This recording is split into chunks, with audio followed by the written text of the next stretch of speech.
ลมพัดมาอย่างน่ากลัวเมฆเคลื่อน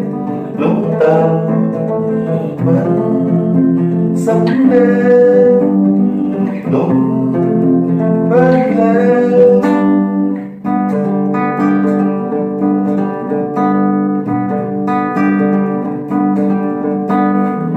เสียงฟ้าดังลั่นจนพื้นดินสลายแม้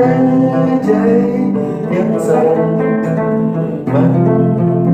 สำแดงลมพัดแรง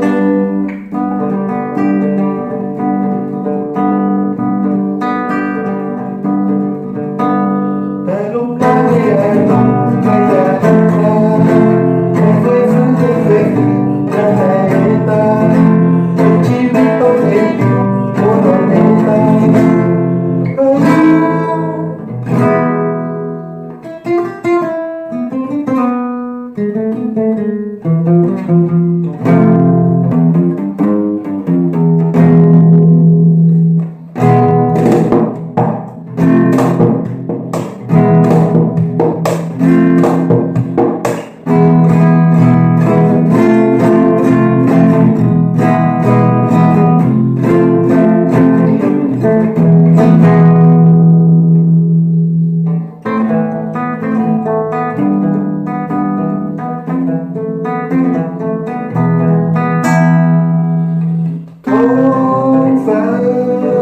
สว่าง